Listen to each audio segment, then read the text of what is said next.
Hi, everyone. On today's podcast, we're going to talk with Samantha Reisz about her first-time birth experience, a water birth, in a hospital setting. Welcome to the Evidence-Based Birth Podcast. My name is Rebecca Decker, and I'm a nurse with my PhD and the founder of Evidence-Based Birth. Join me each week as we work together to get evidence-based information into the hands of families and professionals around the world. As a reminder, this information is not medical advice. See ebbirth.com/disclaimer for more details. Hi, everyone, and welcome to the Evidence-Based Birth Podcast. My name is Rebecca Decker, pronouns she, her, and I'll be your host for today's episode. Today, I'm so excited to welcome a graduate of the EBB Childbirth Class. Before we get started, I want to make you aware of a few content notes. We will discuss complications in the third stage of labor, active management of the third phase, and umbilical cord snapping or avulsion.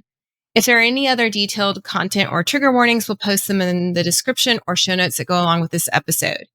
And now I'd like to introduce our honored guest. Samantha Reisz, pronouns she, her, is a scholarly assistant professor of human development at Washington State University in Vancouver, Washington, just outside of the Portland, Oregon area.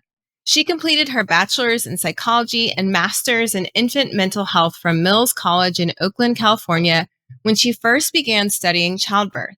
Samantha then earned her PhD in human development and family sciences from the University of Texas at Austin, where she studied infant-parent relationships and the transition to parenthood.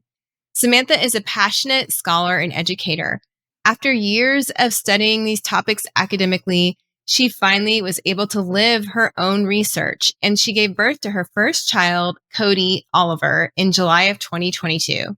Samantha lives in Vancouver, Washington, with her baby, partner, and 2 dogs. Samantha, welcome to the Evidence-Based Birth Podcast. Thank you so much for having me. I'm so excited to be here. So tell me about your journey to finding the Evidence-Based Birth Childbirth Class. Were you familiar with EBB before you got pregnant? I actually was not familiar with EBB before I got pregnant. I started studying childbirth for my master's degree, and my master's thesis was actually all about the subjective experience of childbirth. And so it's surprising that I hadn't come across your work at that point. I don't think the podcast had been started yet. And I kind of veered away from birth and into more psychosocial aspects of the transition to parenthood in my research. But then I started getting ready to deliver myself, and I hired a doula, and she recommended evidence-based birth as a childbirth course. And I think after watching the first video on YouTube, I was like, oh my God, this is amazing. I was super on board. And I've become very into the book, your book, and the podcast, and all of the articles that you have available. So your doula recommended you to take the childbirth class, and how did you decide on Scarlett Linsky's class? My doula recommended Scarlett Linsky. She just sent me the link and said, Scarlett does this. She was another doula that she knew, and Scarlett was absolutely wonderful.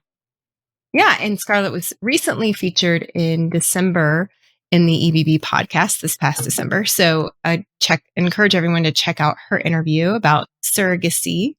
So tell me, what was your experience like taking the class? Taking the class was very educational. I was, I guess, a little surprised at just how much I didn't know about birth, considering that it had been a topic of my research for many years. And it's also different, I think, going through it, thinking about yourself and really not just thinking about it hypothetically, abstractly, but like, oh, I'm going to do this. I'm going to do this like soon, in a couple of months. And also going through it with my partner, who didn't know most of the information. My partner's mom actually was a labor and delivery nurse for several decades, but he still didn't know a lot of the information. So actually going through it and talking through it together and deciding on what we wanted to do and what would work best for us. Yeah. And what are some examples of things that either you or your partner, both of you, weren't familiar with? I wasn't really as familiar with a lot of the physiological aspects of labor and how things progress as you move through the stages of labor. And I wasn't as familiar with a lot of the information about induction. Induction was something that he and I talked about very extensively, and whether or not we would want to have an induction. And if we did, what would be the criteria that we would feel like I'd have to meet for it. That was a big concern because I was a very late baby and my mom and her brother were very late babies. And so I was very concerned that I was going to have to make that decision. And also I was told all through my pregnancy, starting at 20 weeks on, that I had a very big baby. And I was a big baby, and on my mother's line, everybody comes out big babies. So I was quite concerned about that. And I know the research on big babies. I listened to that podcast multiple times, but it just gets in your head. And so that was something we talked about very extensively.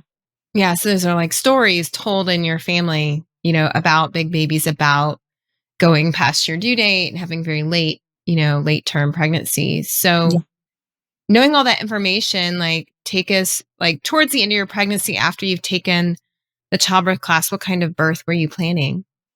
So we were planning the water birth, and that was something I'd wanted to do from the beginning. And I selected my OBGYN based on the fact that she did do water births. She was one of the only people in our family medicine practice that did water births.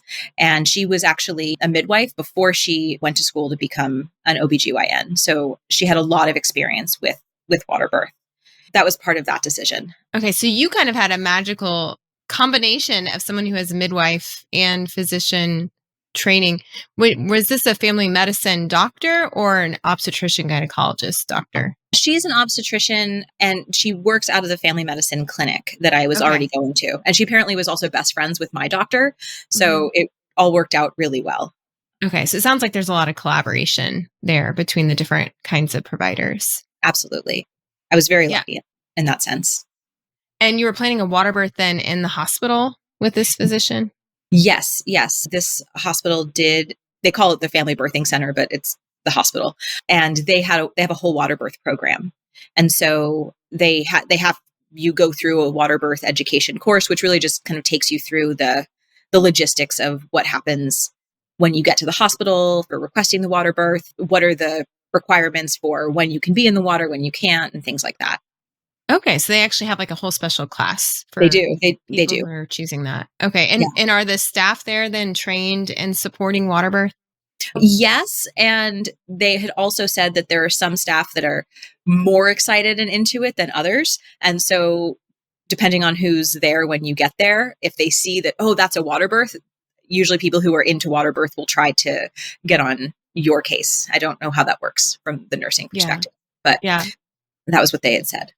Yeah, that makes sense, because speaking with midwives in particular about water birth, they'll often talk about how it doesn't necessarily make your job easier. Like my midwife, I'll never forget her telling me, I don't do water birth because it's easier for me. I do it because my clients want it and it makes birth easier for them. So I thought that was an interesting perspective. It makes sense that some people might not want to deal with the body mechanics of getting down on your knees and leaning over and stuff like that. Yeah, no, the whole birth team was working hard. Yeah, for sure. They have to come down to your level, right? Yes, they did. And they needed to monitor the baby, and I didn't like the position I had to be in. It wasn't a comfortable position for them to monitor him. And so I kept having to move, and it was a little challenging. Okay. So backing up just a little bit. So you're planning a water birth in the hospital with your OB and the staff there. Was there anything in particular that you wanted or did not want for your birth? I didn't want an epidural. I know the research on epidurals, and I know that anecdotes from people are not equivalent of, large aggregate data. But I also had several friends who'd had failed epidurals or very, different kinds of complications with epidurals. And I really wanted to feel the whole process. I believe that I evolved to birth. We've spent millions of years evolving into our current modern forms, and I wanted to experience that physical experience. And so I didn't want an epidural. They did offer a nitrous oxide or laughing gas. So I did want some options for pain relief, and I did use the nitrous oxide, and I found that very helpful. But I really didn't want the epidural, and I really wanted, other than the nitrous oxide, I wanted minimal medical interventions, as long as that was, okay from a medical perspective. Okay. So you were thinking pain management wise, you're going to use the water, you're going to avoid the epidural, and you're going to use nitrous for any medication that you might need. Yeah. And what about induction? Were you worried that that might be an issue? We were worried about it. And it didn't end up being an issue because he came a few days before his due date. So that was a surprise, a happy one. We did decide that we would induce. I listened to every single EBB podcast and read every single piece of information you had about induction, natural induction, and I did everything. So I guess something worked. And we did have a plan though for induction if he hadn't, arrived by his due date. Okay, so you were planning an induction on the due date if he didn't come by then, or more like 41 weeks. Like what were you thinking? I wanted to feel it out. My due date was on a Thursday, so I was thinking I would try to get through the weekend, and maybe on Monday we would do a medical induction. I was going to have her sweep my membranes before that, and yeah, so she was okay, and she was okay with me kind of feeling it out as I went. Yeah, and kind of being free to change your mind or make whatever decisions felt right to you. Yeah. So you watched, I'm assuming, or listened to all of the natural induction methods that we've covered. Multiple times. Yes. Well, that's awesome. I'm glad that was helpful for you. Do you feel like there was one in particular that helped kickstart labor? I think actually the acupressure was probably helpful. And the reason I say that is I managed to get myself in with some prenatal massage, and anybody who is pregnant, I cannot recommend prenatal massage highly enough. And the massage therapist said, "Oh, you're pregnant. Let me not touch those, those spots." And I said, "Actually, I'm pretty close to my due date. Could you do those spots?" And I'd had my partner doing the acupressure points like in the evening while we were watching TV and stuff. But she did them, and I think she was masterful. But the first time she did it, a few days later, I went to the doctor for my checkup, and I was a centimeter dilated. And then the next time she did the acupressure points, that evening, I lost my mucus plug. And that was on a Friday night. And then my baby arrived, or I went into labor on Monday morning. So I do think that made a difference. And I also was doing everything almost everything that there was evidence for, I was doing. The only thing I didn't make it to is the acupuncture appointment because I went into labor the day of the appointment. Okay. So when did and how did labor start then? Labor started at 5 a.m. I woke up to go to the bathroom, as you do 1,000 times a night when you're pregnant. And I sat upright and had a huge gush. And I was prepared. I was wearing like period underwear because I knew that might be something that would happen. So I ran to the bathroom and there was a whole lot of water and it just kept coming. And eventually I was in there for a long time and my partner was like, "Are you okay?" I said, "Pretty sure my water broke." And so I labored at home until about noon. My water broke just about at 5 a.m., almost on the dot. And just being on the ball and going up and down the stairs. And we were checking in with the doula every hour or so. I did call the hospital and they said since my water broke, they wanted me to come in immediately, which I understand about the infection risk. I was also a little nervous about kind of a clock starting once I arrived. I stayed at home until I had a contraction that it wasn't that painful, but it lasted for over a minute. And I could see my partner was also like, "I think it's time we should go to the hospital." So we put lots of towels down on the passenger seat and we went to the hospital. Okay. And when you got there, what happened next? I sat in triage for 2 hours. That was not very fun. I think we need to do an episode on the evidence on triage because triage is one of my, pet peeves. So yeah, what happened there? Yeah. I don't know. It didn't seem like it wasn't very busy when we were there. We were one of the only families who gave birth that night, but they had me hooked up to the monitors for the, 20 minutes. They discovered that my OB was still doing rounds before she went to the clinic. So we waited for her. And then I guess they were getting like the whole water birth setup going in our room. Our doula was sitting in the waiting area. She was waiting. She waited there for over an hour but she saw them like the tub go down the hall. So she was thinking, "Oh, maybe that one's for us." And the triage was just hard because it was a really uncomfortable position for me to be in. And since I was there, I felt like I was supposed to have the monitor on, but the contractions were definitely getting less comfortable at that point, at least in the position that I had to stay in. Eventually, they finally said that we could go back to the room, which was quite the relief. So when you got there, was the water ready in the tub? or what did you do? No, it was empty. So their protocols were that you could get into the water once you were in active labor. And when you were in the water, the OB had to be there. Like on site or in the room? In the room was my understanding. They wanted the OB there through that, kind of through the whole time that you're in the water. The tub was just kind of there. It was a big blow up kind of jacuzzi-like tub. So we did different exercises. My doula came very prepared, and the contractions still weren't that bad. At that point, we were still, chatting. We were talking about names. Somehow we ended up with more names on the list than we'd even had previously. And we had some lunch. I was very happy to know from EBB that it's definitely fine to eat. And I really enjoyed that grilled cheese sandwich that got me through the rest of my labor. So we got into the room about 2, I'd say. And around 5, the contractions were getting a little more intense, but weren't super painful yet.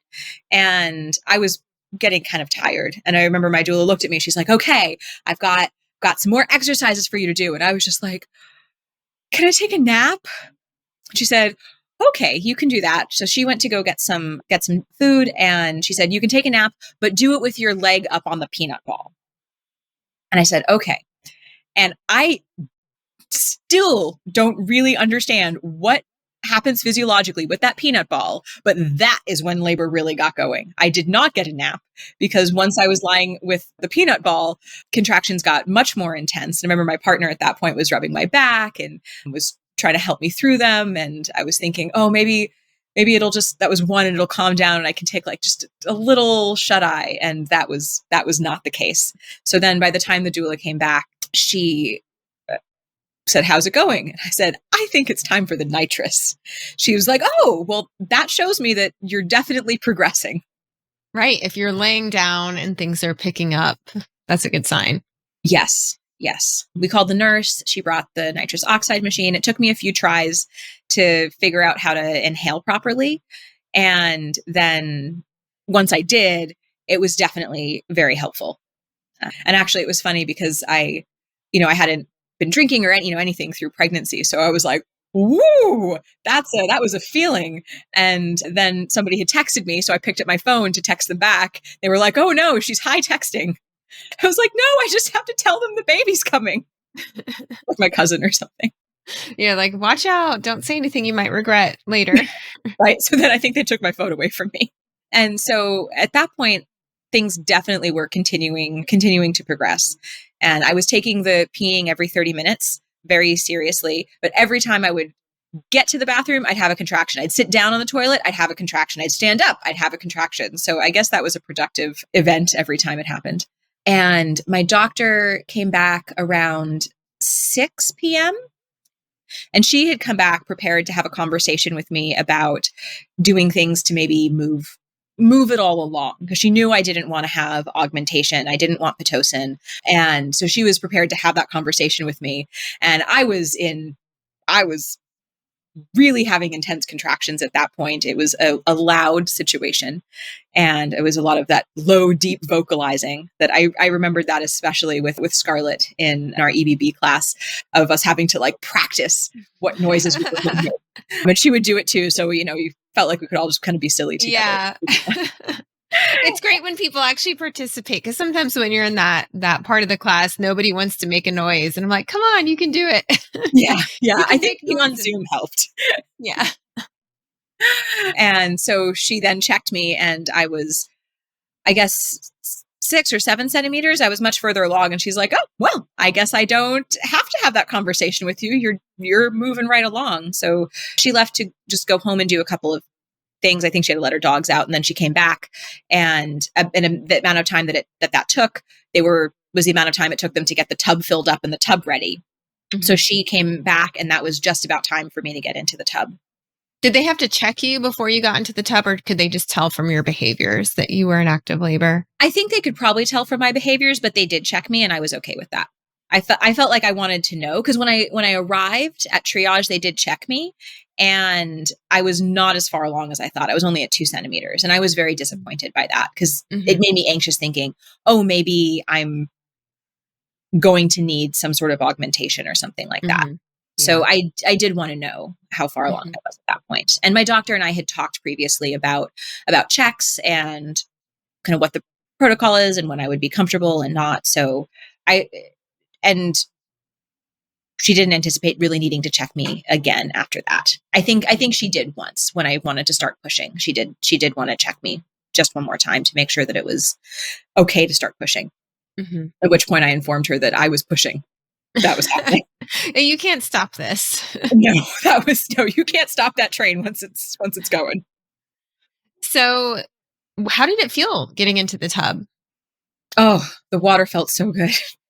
The water felt so good. And I bought this like cute little water birth outfit that never got put on. I could have cared less by the time. If you have an outfit like that you want to be wearing, you should put it on before you are having really active, intense contractions. Because once those start, you are not going to care at all. And, but the water itself was very soothing. It kind of made me feel much lighter. My partner got in the tub with me, which my doctor was very impressed by. Apparently, she'd only had one other dad ever do that. And I, of course, had informed him that he was getting in the tub with me. That was never optional to me.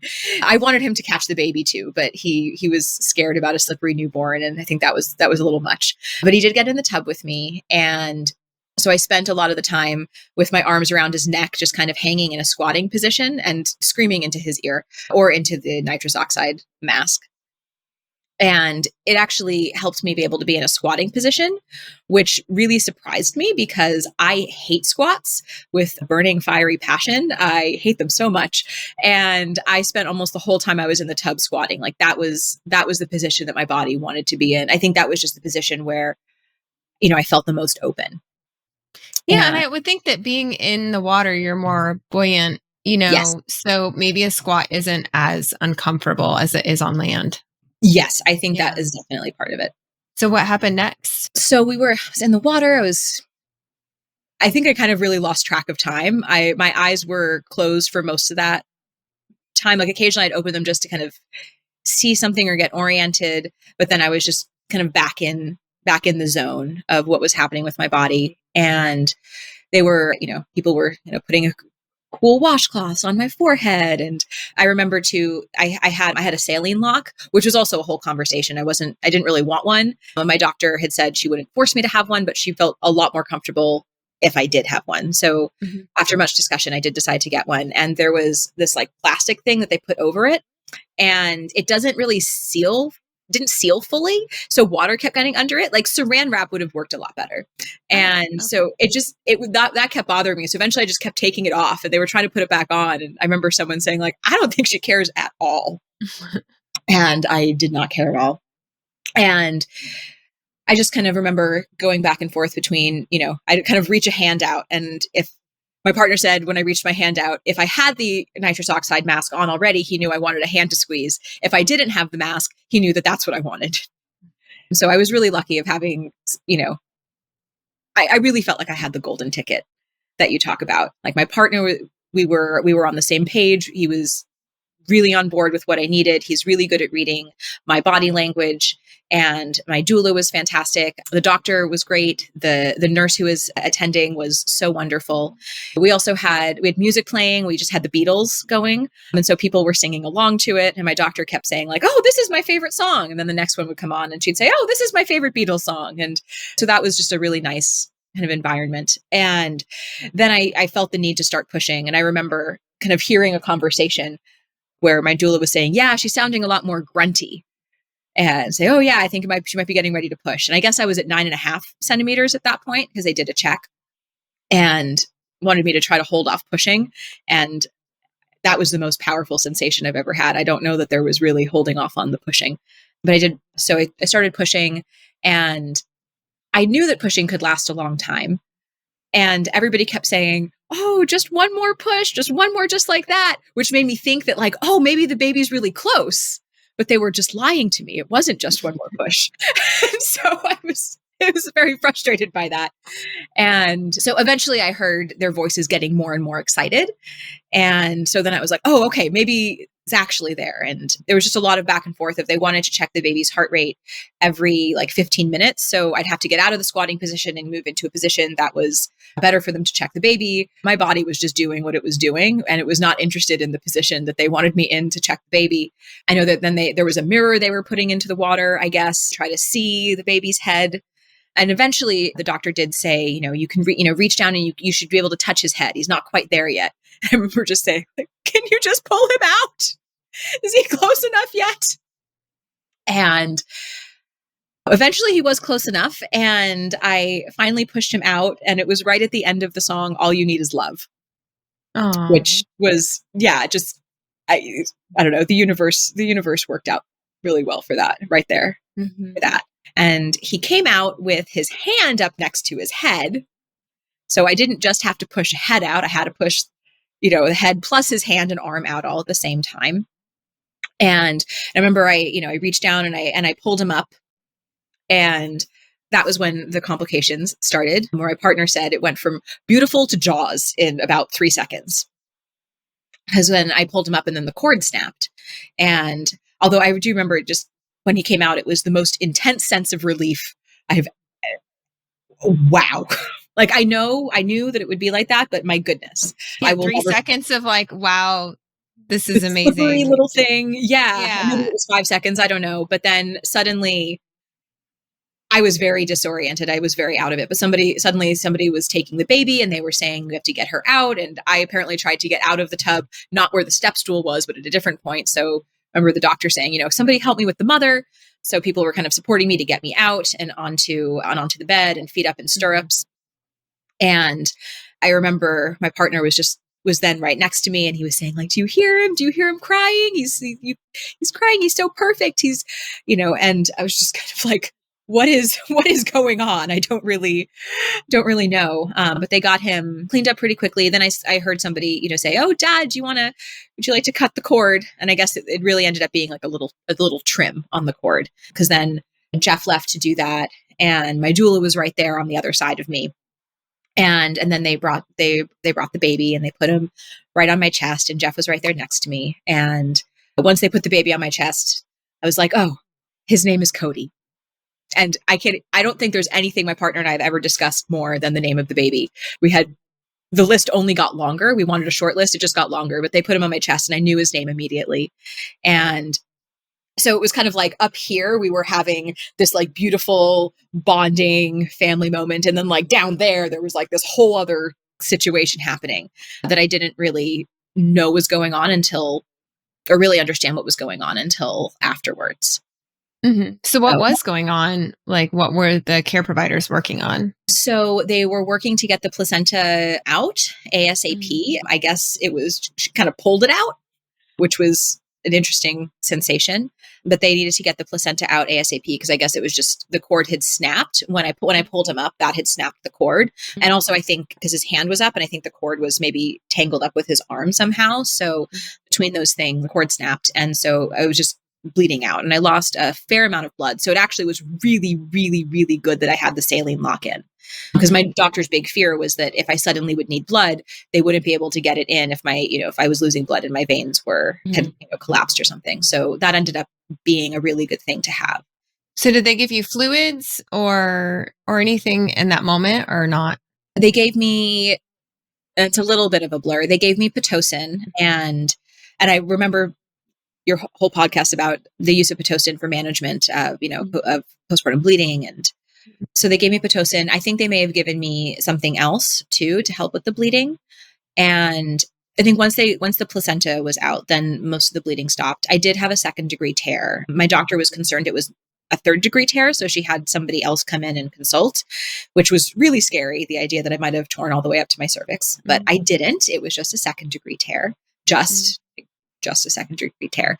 And so she was working on stitching me up, and which, there was a lot of numbing. I asked for more numbing stuff a couple of times, and, it's good to be numb when all that's happening. And it sounds like the nuchal hand, the hand up by the head, might have contributed to both the cord snapping, which we can talk about more in a little bit, but especially the tear that you experienced. Yeah.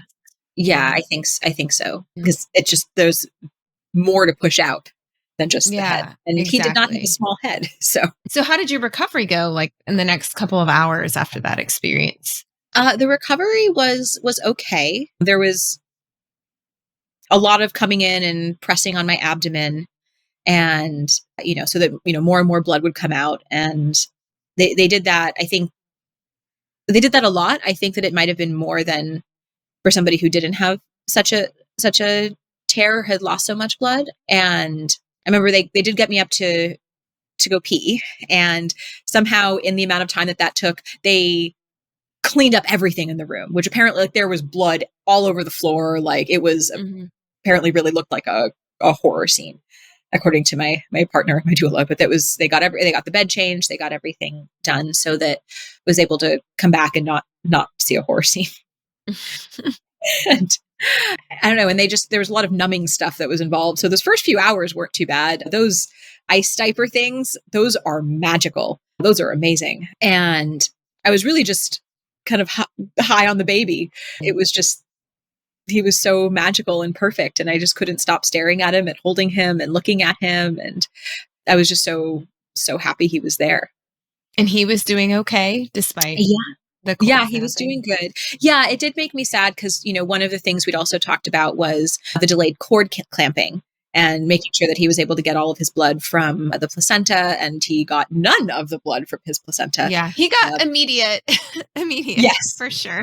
It was immediately snapped and immediately clamped, probably as soon as they could get their hands on him. Yeah. Yeah, but he was very, very healthy from the get-go, and high ACR scores, and he latched really well immediately. My doula had said it was one of the best, immediate latches she'd seen. Mm-hmm. So he was just perfect. Mm-hmm. And you didn't need any blood transfusions or anything like that? No, I did not end up needing any blood transfusions. There was, I forget what it was called, but there was another drug that they gave me that was administered. Maybe it started with an R. It was administered over the course of several hours through the IV to help with the bleeding and the blood loss. And I didn't lose quite enough blood to need a blood transfusion, though. Well, let's talk about the cord snapping. Do you have any questions about that complication? Because it is one of the potential risks of water birth. So what questions do you have for me? I am very curious about it generally. It wasn't something that was on my radar. My doctor had experienced that happening before, and she and I, debriefed afterwards. She was trying to figure out, what that might be associated with, because it had only happened to her with a water birth.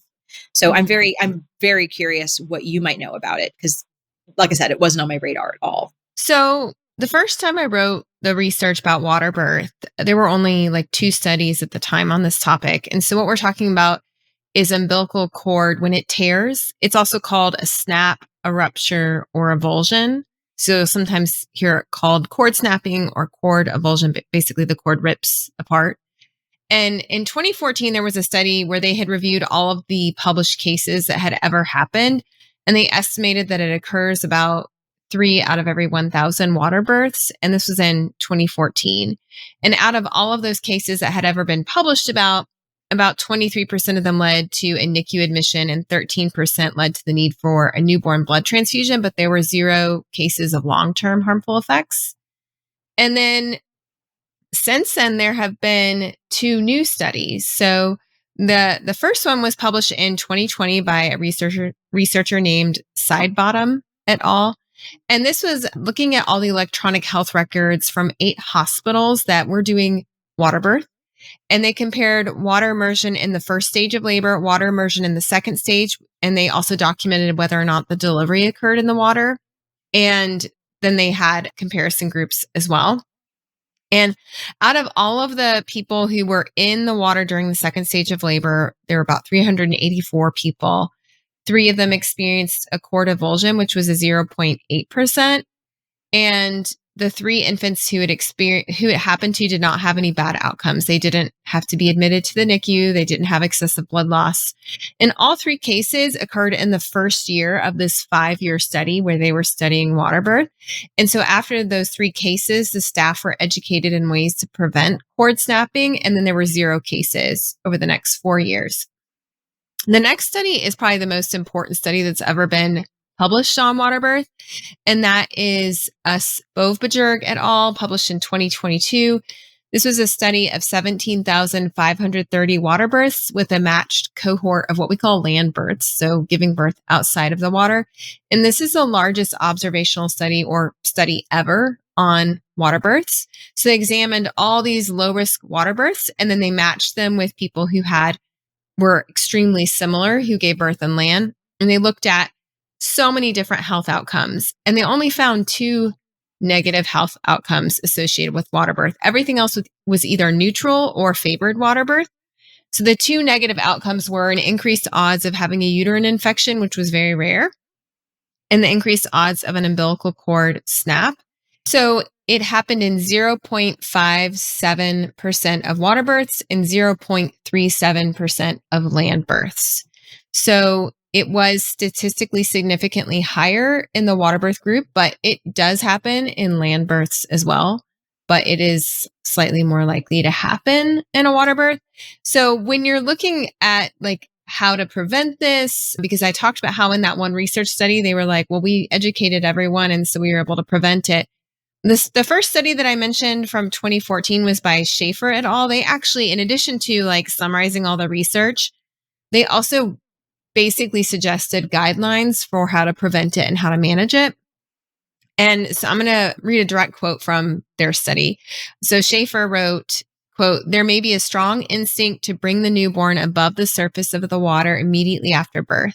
This can translate into rapid cord traction over a distance greater than in land-based birth without respect for cord length or tension," end quote. In other words, with water births, you're more likely to quickly lift the baby up to your chest, and this might cause a cord to snap, especially if it's an abnormally short cord, or like in your case where the cord might have been wrapped around, the hand or whatever.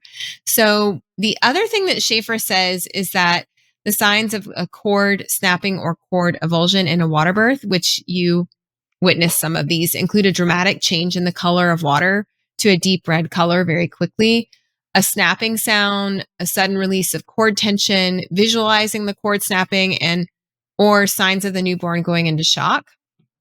And it's possible that the water can make it difficult to visualize when a cord has snapped. So the management of it is pretty simple. You need to immediately clamp the newborn's end of the umbilical cord and assess the baby for signs of shock. And if the newborn has any abnormal signs, then if it's born at home or in a birth center, they should be transferred to the hospital. But they talk about how it's important for providers and nurses who are doing water births to recognize the potential that this could happen. I mean, this could happen in a land birth as well, but it's slightly more common in a water birth. So being familiar with the signs, having a cord clamp within easy reach in case it's needed quickly. And then in terms of prevention, they talk about teaching your clients to bring the baby to the surface gently and avoid excessively pulling on the cord. I think it's really interesting in the United States in terms of water birth culture. There is this culture where you got to get the baby out like as soon as possible out of the water. But you can actually watch videos of water births from European countries, and they do it totally differently. They do it very slowly. So which can, like, as an American, when I'm watching those videos, I'm like, I can't watch this, because culturally we just don't do that here. But, just being gentle with the surfacing. And then some people actually don't consider cord snapping to be an emergency as long as you have a skilled provider, because if the provider responds promptly, you can avoid complications. So basically by clamping the cord immediately and assessing the baby and cord thoroughly. So does that kind of help give you more information about what happened? Yeah, absolutely. Absolutely. That makes a lot of sense, because I did pull him up right away. And my doctor also thought that the height of the water might influence that feeling of like needing to pull them up above the water. So she was thinking that she might want to have the water in the tub be lower in the future for other water births. Yeah, that's actually another recommendation in this Schaefer article. They recommend before the pushing phase of lowering the water level a little bit, so that you don't have to feel like you have to bring the baby all the way up to the top of your chest, but instead they can be on your abdomen. Yeah. So she said that I would be her kind of case control if I deliver in the water again like that. And the other thing that also stands out is that having a really skilled provider, because Yeah. my partner had said, he had that moment of, oh no, is she going to like bleed out right now? But then everybody snapped into action, and he was, really, really impressed with how quickly everything happened then to help Cody and to help me. And he was just, really impressed by the doctor and then the whole medical team that was there. Yeah, it's amazing. And it sounds like they knew what they were doing and they were trained and experienced. And, sometimes I talk with people who are like, well, I want a water birth. My hospital doesn't allow it. But what if I accidentally, on purpose, have the baby in the water? And I've talked with them. I mean, that is a possibility, to just refuse to get out of the tub or to not tell them that you're about to have the baby and just give birth. But if a complication occurs, have the staff trained in how to handle it, like in the water, because most midwives who attend home births and birth center births are very trained and experienced in how to handle a complication in the water. But some staff might panic if they've never been trained in how to deal with those things. But I also think it's important for hospital staff to all be trained in water birth, because if you have tubs in your facility, you can give birth on accident in the water. Like you said, sometimes this train can't be stopped, right? And so to me, it seems that hospitals have a responsibility to know how to handle complications in the water, and they can be handled safely. So as your team demonstrated. Yeah. Well, thank you so much, Samantha, for sharing your story. Do you have any words of advice or wisdom for any of our listeners who might be entering birth or parenthood soon? I think being familiar with the research really, really helps. And so listen to all of the podcasts and, read the EBB articles. I found that to be really, really helpful. I operate better when I know what all of the different possibilities and options are. And I would always come to my doctor's appointments with a list of questions. She eventually was just joking. She's like, all right, get that list out. And we would go through everything. And, I talked through it all with my partner as well. And I also made a point of really thinking through and talking through things that I didn't necessarily want to happen. Like I listened to, podcasts about, emergency C-sections and things like that, so that I would feel, prepared as you can be if something happened that wasn't what I was hoping for, rather than just only listening to like, oh, these water births that all went so well. But actually, listening to people's stories and people's birth stories about, all the different options and possibilities of ways that things could go. I think those were the things that prepared me the most for the birth. Also, doulas are amazing and wonderful. And if that's something that you can have, I highly, highly recommend having a doula. Yeah, those are all great recommendations. For the list of questions, it can be intimidating to ask questions. And I often will teach family and friends and students, like when you're going to an office visit, just bring a sticky note and write 3 things. And I want you to have 3 questions or topics of conversation to talk with your doctor or midwife about, because you need to get in the habit of asking questions. Even if it's something little, it gets you more comfortable, and, you're paying for their time. Or, you're the customer. So like you should be able to ask questions in the time you have. So Samantha, thank you so much for coming on and sharing your story. It was wonderful and beautiful to hear that you and your partner and Cody are doing well, and that you had overall a smooth, easy, empowering experience. And thank you for being part of our community and being a podcast listener who became a podcast guest. Yes, I know. It was very exciting. I was so excited to come on the podcast and to have this conversation with you. All right, everyone. Thank you so much for listening to our episode with Samantha. We do have evidence on waterbirth you can check out at evidencebasedbirth.com/waterbirth. And we'll make sure to put all of the references and links to the studies I mentioned in the blog article that goes along with this episode. Thanks, everyone, again, and we'll see you next week. Bye.